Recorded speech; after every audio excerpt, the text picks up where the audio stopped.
What's up, everybody, and hello, Hawaiians, both near, far, and everywhere in between. Thank you so much for coming back to another podcast episode of mine. I am your host, Kalei2K, and thank you for joining me in for a Hawaiian podcast, because this is a Hawaiian podcast. But I'm your host, like I said. My name is Kalei2K, and this is my personal podcast / therapy session, and I'm glad you guys can join me back in for another episode. We're going to dive right into it. We're not going to waste any more time. Just, we're going to smooth right on into it. Okay, so let's kick it off right away with a Mahalo moment and kind of talk about what happened thus far in my life. Just recently I got into an accident. Thankfully nobody was injured or hurt or anything like that.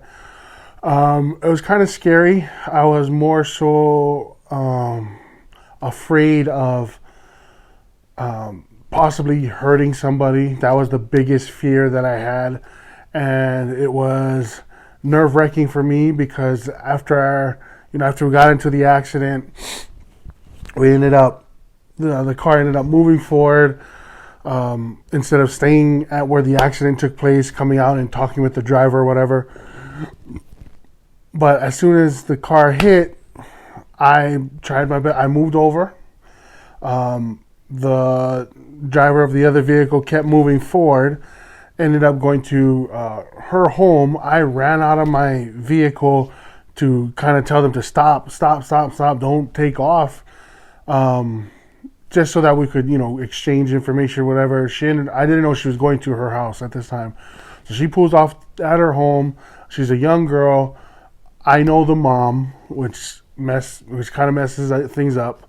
Well, not messes things up, but just says it made me just feel bad because it was somebody I knew and their kid, I don't know her. She's just somebody that I know because of work. And so that happened. We ended up exchanging information. Police were called. Like I said, nobody was hurt. Thank God for that. But the scariest part was that they had a younger daughter, couldn't be at least under 10 years old in the vehicle when this happened. Thankfully, like I said, nobody was hurt, nobody was injured. But that kind of got me scared because, the whole what if this turned out worse? What if somebody lost their life, And what if I did hurt this little girl? Because my daughters have been in an accident, and it's scary. My oldest daughter, India, she, my wife, a couple of years ago got into a pretty bad accident where our vehicle was totaled. Thankfully nobody was people were hurt, of course, but nobody was severely injured or death or died at this accident. So that I am grateful for. But I sympathize with this little girl, whoever's at fault, whatever, we're handling that whole situation. But the fact that this little girl had to experience that was made me feel bad.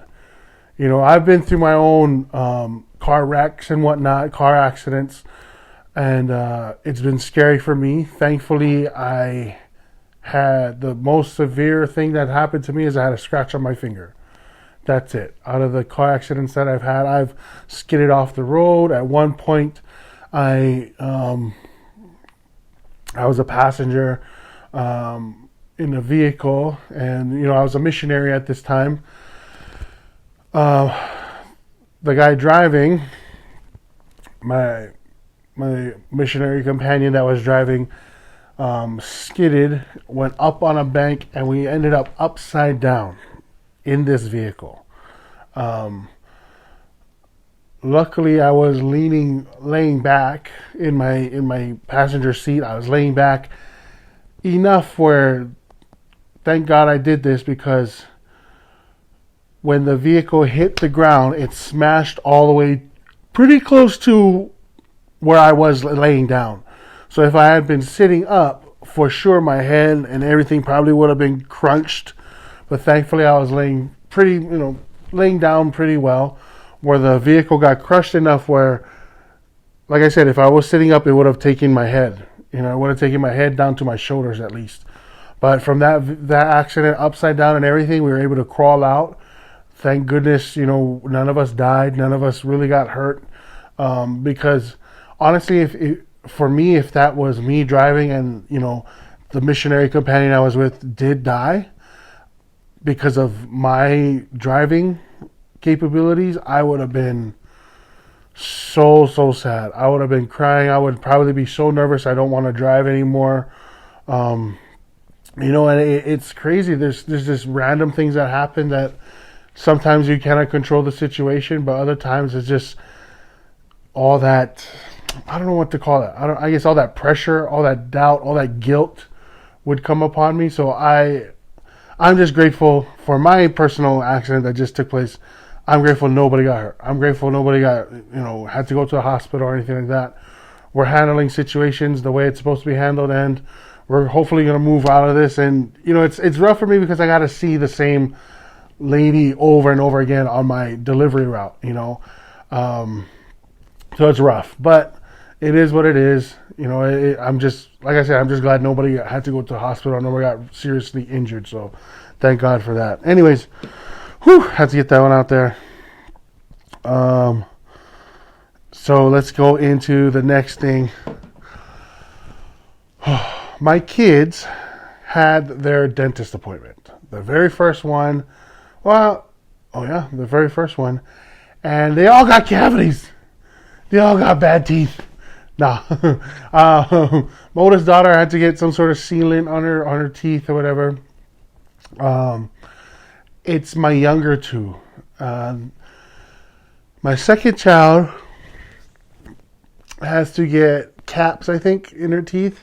And then my baby, it just has to get this. I don't understand this. Okay, so if you guys are informed about this type of thing, let me know. Okay, so if you can see, my teeth are small. They're tiny. They look like little piranha teeth. They're not that big. They're very tiny teeth. But it has to do, they said, the doctor was telling my kids and my wife that it has to do with this lining on my lip, between my lip and my gums.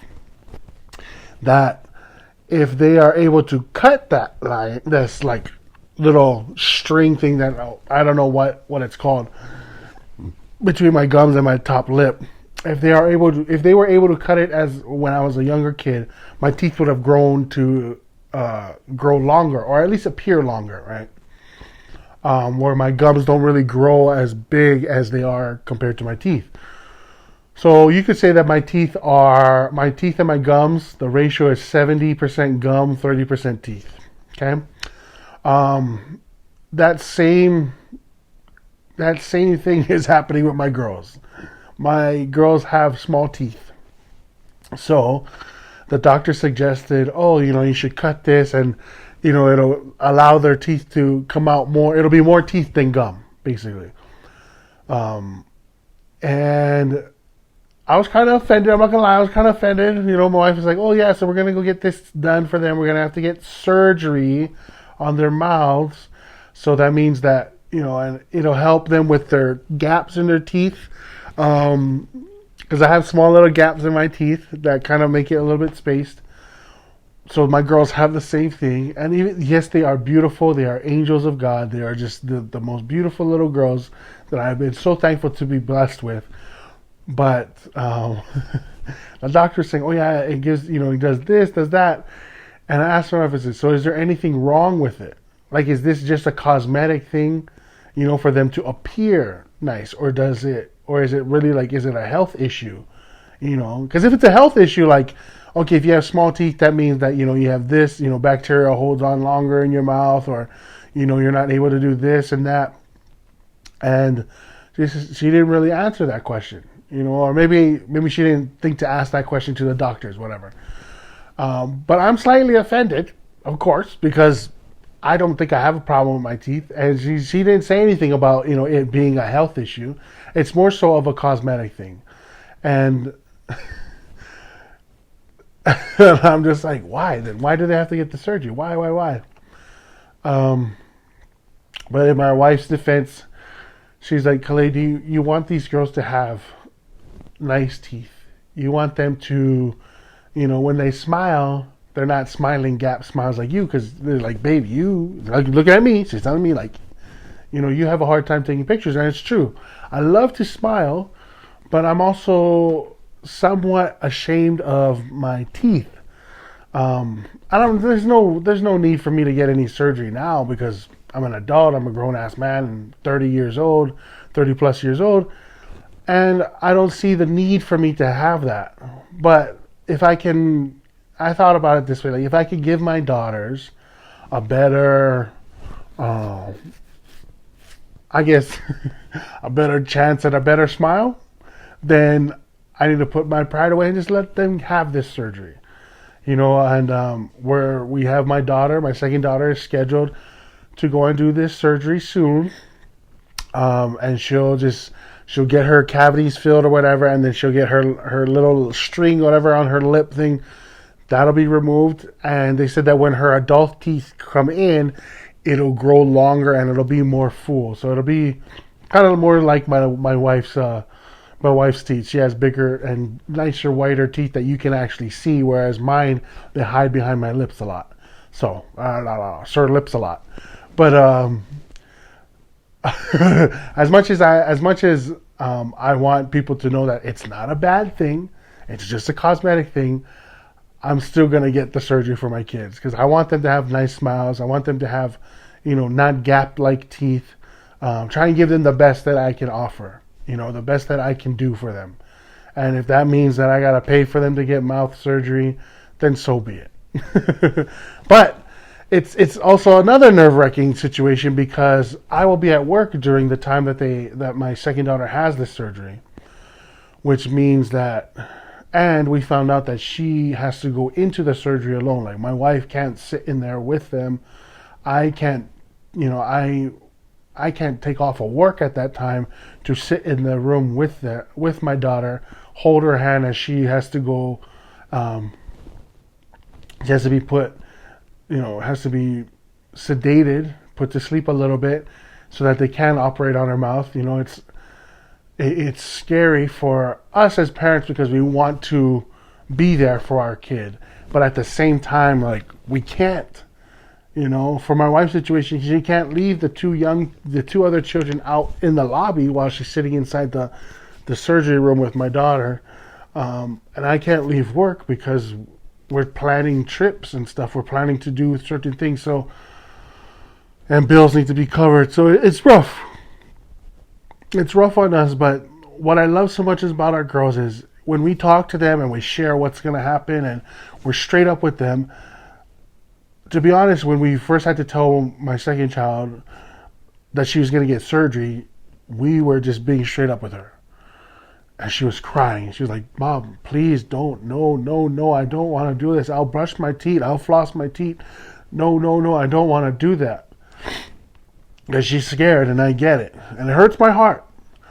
But eventually, as time passed, as time gets closer to her surgery, just the other day, my wife was talking with my daughter again, and she said, Mom, don't worry about my surgery. I'll be strong. I'm tough. I can handle it. I'll be fine. That's what she said at 2 years old. And it just tore my wife's heart. Also brought comfort. We have some pretty tough kids, and I'm thankful for that. So I'm nervous. I feel like, oh my gosh, I'm about to cry. I feel more nervous for my child going into the surgery than it appears that she is now. So at first I had to be strong, and my wife had to be strong for our daughter. But now she's strong on her own, and now we're the soft ones. We're the ones crying about it. I'm feeling emotional right now about it. And I think that's what's so beautiful about having kids is that eventually you'll see what strengths you have passed on to them and what knowledge they will gain as they grow. So I'm kind of looking forward to the surgery because I want to see how that growth will take place over time, of course. But I wish I could split myself into one go to work and one be at home. Like, that would be great. And I could take care of my kids. Oh man, I'm nervous. I'm freaking out.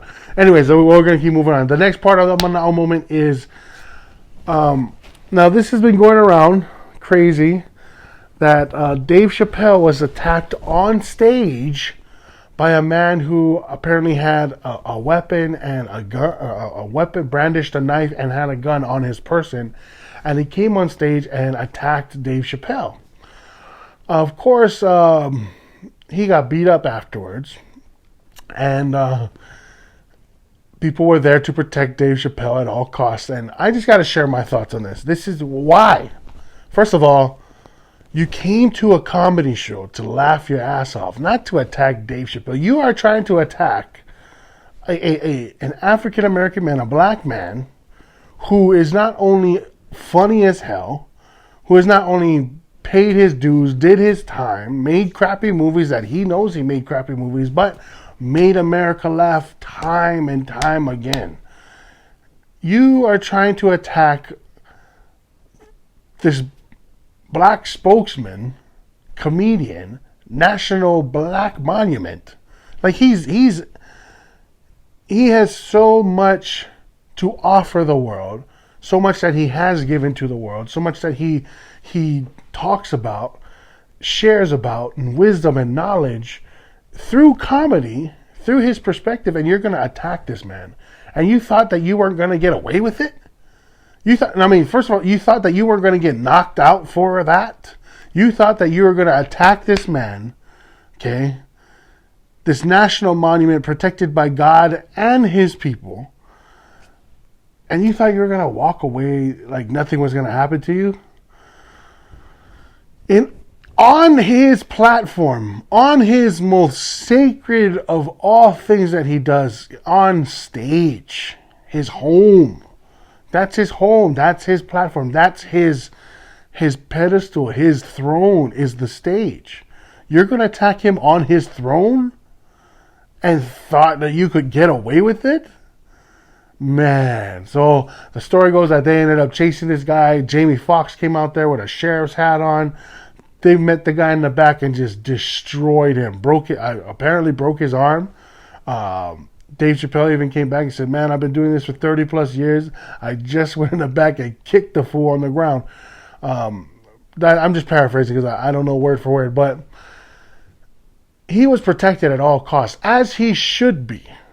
As he should be. He knows people, gang members, all non-gang members, politicians. He knows a lot of people. And you thought you were going to get away with that? On his throne, in his kingdom of comedy, of stage presence, of the audience being there. You thought that he was just a normal human being that you could just roll up on and try and attack without repercussions? Man, you are dumb. I don't know the gentleman's name, but all I know is that this is ridiculous. Please don't attack Dave Chappelle. Please just, if you come to, like, I haven't gone to a live comedy show ever in my life. Ever in my life. But if you're there and you know a comedian is coming up to entertain you, shut up, sit your ass down, and enjoy the show. Stop trying to act like, oh no, I gotta be a heckler, I gotta be tough, I gotta say my piece. No. Go on Facebook and do that. Go on Twitter and do that. That's what they're for. Go on Instagram, share your views, your thoughts over there. Don't interrupt the show. Especially don't attack the performer when everyone's watching you, especially a man of that caliber, that man of that status, and think that you were going to get away with it. I think that's the funniest part, is that as soon as that happened, people jumped into action and everyone became a superhero to protect Dave Chappelle. Please protect Dave Chappelle. And they just attacked this dude. Good for him. I give a round of applause to all those who put a kick in there. All right? Good for you guys. That's just too much for me to understand. All right, we're going to move on to the next thing. And this one, next Mana'o moment, this is a little bit of a topic where it hasn't affected me personally, but if it continues, it will affect my children. So I'm just going to look at my notes real quick. Okay. So first of all, I want to shout out to on Instagram at Pacific Islanders Utah for posting this lady's post about this certain situation. Okay, I'll have the link in my YouTube page for those of you on Spotify. Just look up this page from at Doomsday, DOOMSDAE. This Polynesian woman posted her thoughts on this situation. Okay. Basically, this lady was complaining that Utah schools aren't allowing Pacific Islanders to express their culture when it comes to Leis ceremonies for graduation. So, quick background: if you've ever been from the islands, experienced the islands, when you're a tourist, you come there, you give a lei, you celebrate your trip there. Any type of celebration, mostly you'll have a lei around your neck. Before there were gold chains and silver chains and everybody wearing chain. There were leis, okay? Candy leis, flower leis, what was it? Candy leis, flower leis, any type of leis, okay? No matter the celebration, that's a gift. That's to celebrate that this is your moment. You've earned this. When here in Utah, when you're a missionary and you're going off to serve your mission, if you're a Polynesian missionary, most times you'll get a lei. People will take their tie off and put it around you. That's just a thing, right? So this lady complains because, and I would too, because these high school students who have earned their graduation, their ceremony, their diploma, are not being able to express their culture at the same time. Okay, so and it's crazy because they're banning lei ceremonies for our kids. I'm going to say our kids, our Polynesian kids, because it makes the other kids feel left out. I don't give a shit if they feel left out. I don't. I really don't. Because I'm not here to celebrate your achievements. I'm here to celebrate my son, my child, my cousin, my uncle, my nephews, his achievement. We never said anything about, hey, you can't grab a lei and put it on your own kid. You can't. And that's the thing, is that they think that, because we're from the islands, we only take care of our own. No, that's wrong. I have friends who have no Hawaiian bloodline who received thousands of leis because that is our culture. If you're a deep friend of ours or whoever it may be, and you graduate, we're going to give you out a lei. That's just how we are, But for Utah, of all places, who has such a high Polynesian Islanders, whatever you want to call it, rate, there's a ton of us here. For you to say, oh, this huge majority of you who not only help us out in sports, who not only dominate when it comes to football, the huge amount of Polynesian presence that is here in Utah, you guys can't have your lei ceremony services because it makes other people feel unnoticed, makes them feel bad. Good. They should feel bad. But we never said anything about not letting their parents have a lei and putting it on them. Why can't you do that? Okay? If you guys celebrate your graduation your way, we celebrate it our way.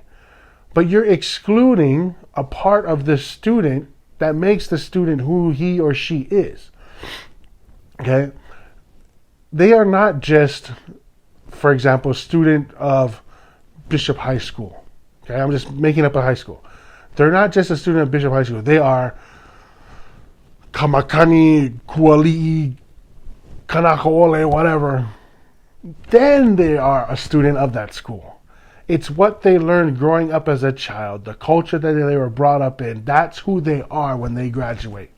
All the life lessons that took place, all the ceremonies and services and actions and deeds that took place in that person's life to achieve graduating from this high school is now being celebrated by the ones who love them the most, saying, congratulations, you made it this far. here is what we're going to put a lei on.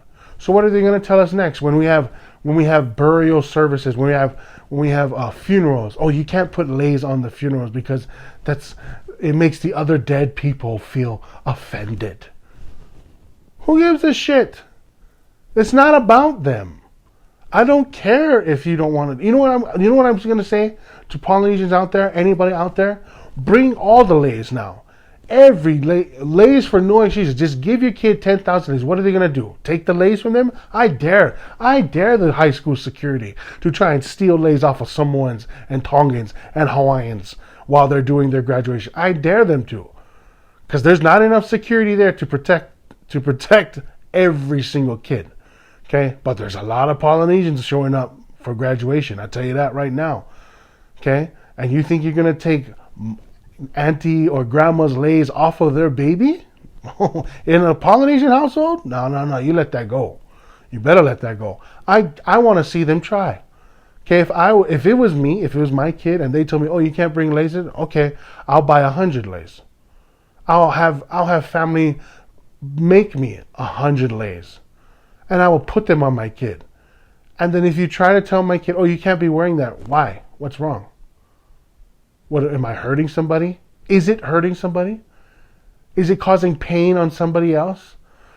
It may make them feel jealous. Good. They should feel jealous.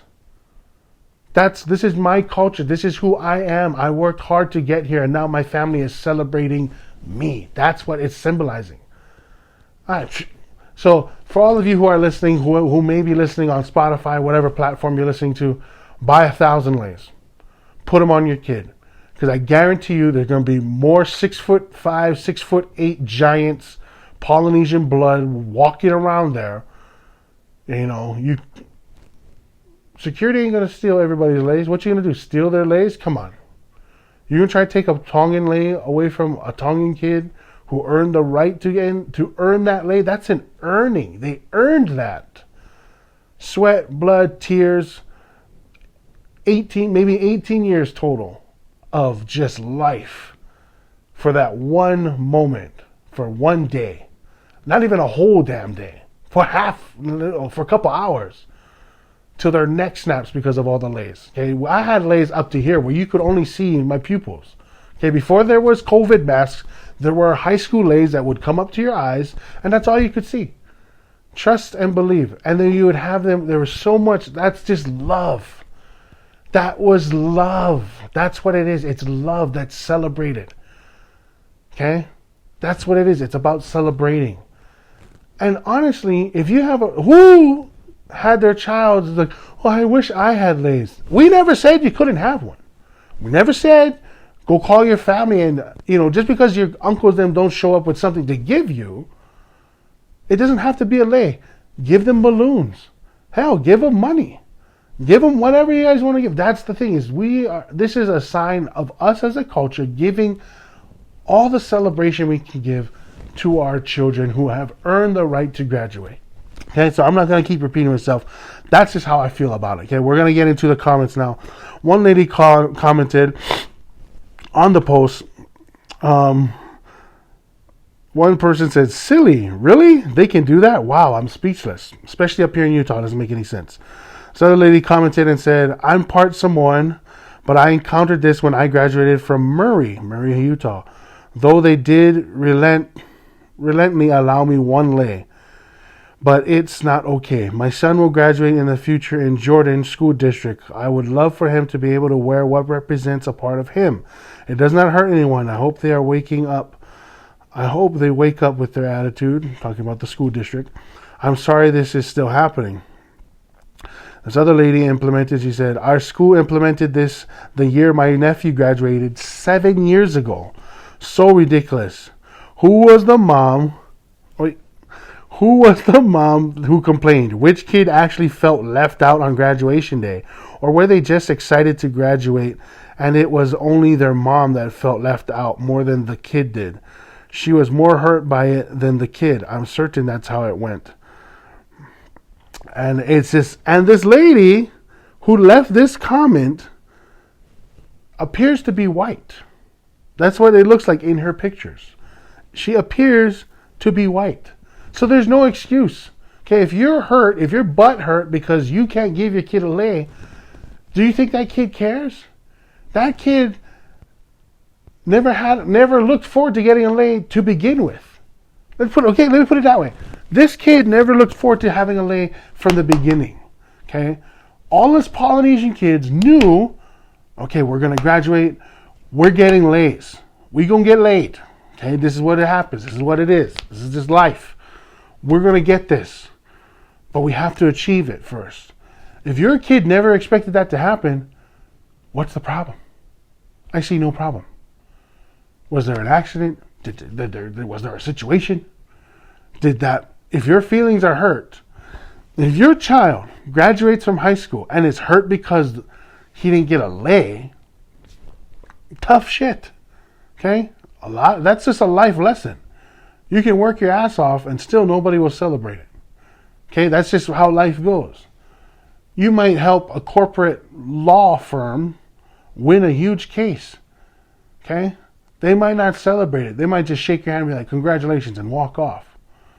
But in our culture, we celebrate that shit. Okay? We celebrate the little victories. Why do you think we have parties every freaking weekend? For no apparent reason. Because we're trying to celebrate something, give us an excuse to hang out. That's basically what it is. If you look at Hawaii, how many goddamn days off there is, how many, there's Prince Kuhio Day, Kamehameha Day, Memorial Day, Lei Day, May Day, all kinds of stuff days, okay? There's just days, okay? There's regular days, and then there's Hawaii holidays. There's 1,000 holidays, okay? And if you ever get to roam Hawaii, every weekend there's something going on. There's some sort of party or event going on. Why? Because we celebrate the little things that we have. We celebrate the little victories that are taking place. And we love that. So for Utah, wake the hell up. This is wrong. You guys shouldn't be withholding this type of lay ceremony for our kids. Because when my kids get there, you guarantee I'm buying 100 lays a piece for each kid. Trust and believe that. If this doesn't get lifted, I'm still showing up. And try and stop me and my family from enjoying my daughter's graduation. I dare you. Because it's not just going to be me. You're going to have to roll up on the uncles as well. And trust me, the uncles have kids too. And we're going to have to bounce everybody. I don't want it to be like that. But for you to withhold my affection for my child and tell them they don't deserve to have more than one lay around them to celebrate them, that's wrong. You're telling my kid they didn't earn that. They did earn that. And we never said you guys couldn't participate. So instead of complaining about what you don't have, look at what you have and look at what you can have. Get your head out of your ass, people. All right. Anyway, that's it for that. Let's go to this section here. Okay. Now it's time for It's News to Me. All right. So I'm going to kind of go through this pretty quick because I spent a little bit too long on moments. Trying to manage my time a little bit better. But anyways, did you know that there is such a thing as No Diet Day? It's an actual day. Okay, so this occurred in England. So according to UPI.com, this lady by the name of Mary Evans Young is a feminist, an author, a director of the British group of Diet Breakers, organized the very first No Diet Day in England on May 5th, 1992, not 22. She said that she was inspired by her own struggles with anorexia, nervosa, and childhood bullying about her weight. The first No Diet Day was celebrated with a picnic attended by a few dozen women, but by the next year, international interest in the holiday was piqued, so the holiday was renamed International No Diet Day and moved to the date of May 6th to avoid conflicting with Cinco de Mayo. The holiday is, that would be funny. No Diet Day and Cinco de Mayo, 5th of May, going together. That's funny. The holiday is marked today by various groups aiming to encourage, and I like this part, encourage body acceptance and raise awareness of harmful dieting practices. Very good. So basically diets are bad for you is what I heard out of that line. So be aware of them. No, I looked it up because I didn't know that was such a thing. I just looked up some random random news stuff that I thought would be interesting, and I never thought that people would actually call it No Diet Day was an actual international holiday. And for me, it's like, that's every day. You don't need a national day for that. You don't. You just need to wake up and eat whatever the hell it is you want to eat. Why is there a day? You know what? And so if you're going to have, we should have an international lay day. May Day is lay day. Graduation, whatever graduation day is, it should be lay day. And just give out 1,000 lays. I'm bringing it back up again because it doesn't make sense. We never said you couldn't participate. Hell, we never said we weren't going to give you one. If you earned one and you're good friends with this family, you will get one. That's just how it is. That's the love we have. But when you start restricting how much love we can give, we're going to turn bitter. We're going to get angry. Okay, this has been a tradition for generations. It's a generational thing. Anyways, that's it for the news part. Now let's get into the thought bucket. Basically, if you haven't been here before, I write down thoughts that I have in my head. Sometimes I'll research them, or if I have questions that I want to ask on the podcast, I'll put it in here. And this will also appear on my YouTube description, and also my Instagram description. So go ahead and take a look at those as well. Here we go. All right, okay. If you were a criminal, what kind of crime would you commit? If I was a criminal, I think I would try and rob a bank. And I'm not saying that I would do it right now, but if the question asked, if you were a criminal, what kind of criminal crime would you commit? I would try and rob a bank. Because if I'm able to steal that money and disappear, more for me. I don't think I would try and I don't know about fraud. I don't know how that's a little bit too sneaky. But if I could commit a crime, it would be robbing a bank. Take all that money, disappear into some country that, I can pay people off to just, let my family and I live there for free, not for free, but live there and be happy. And I think that would be the crime I would commit. Theft, a huge theft. I'm talking, it wouldn't have to be millions though. It would have to be more than millions. It would have to, if we could rob a bank that, me and the crew, everybody walked away with $1 billion. Yeah. Or like in Oceans, I think it was Ocean's 11 when they robbed the entire casino. Yeah, that would be cool. I would love to do that. But anyways, that's it for today. Hope you guys enjoyed the podcast. Sorry if I was ranting or going on and going in circles. That's just my feelings. I get emotional about that kind of stuff. But hope you guys have a great day today. Oh, sorry. Let me update you guys real quick. Let's see. Upcoming dates. What the hell? Okay. May 21st, I'll be performing at Hapa's Ohana Barbecue Grill in Linden, Utah. Look on my Instagram and keep posted with that, because dates may change according to the restaurant owner or whatever events. If anything comes up or cancellations, it'll be on there. And then my wife's birthday is coming up too, so we got to celebrate that as well. Anyway, if you guys also want to take a look at this website I have as well attached to my name. It's on msha.ke/Kalei2K. Basically, it's a little profile. It's on the Milkshake app. It's a little profile of mine. You click on this. You see my page. You click on my face. Below are links to all my social media platforms: TikTok, Facebook, my email as well, I believe, is on there. Instagram, YouTube, whatever it may be. Go ahead and click on those, and it'll take you right to those pages. And then if you pay attention to my YouTube and my Instagram, I also have questions up there, a description of what the show is about, what the episode is about. It also has questions like my thought bucket question. And above all else, if you have any questions for me, go ahead and ask them on that as well. Leave me a comment, leave me a question, because I would like to address them here on my platform, here on my podcast, and share them with the world and see what kind of viewers are watching or listening. and just kind of get some feedback, whatever it may be. But anyways, look at Kalei2K on all social media platforms. Stay updated with what events I'll be showing up at and performing at, so you guys can come and take a look, talk story, whatever you guys want to do. And if you guys want to book me for any events that you have in your family, those are great places to get a hold of me as well. Anyways, love you guys. Thank you guys so much for tuning in for another Hawaiian podcast. I am your host, Kalei2K. Take care. God bless. Remember, spread aloha, not hate. All right, everybody, take it easy. All right. Aloha.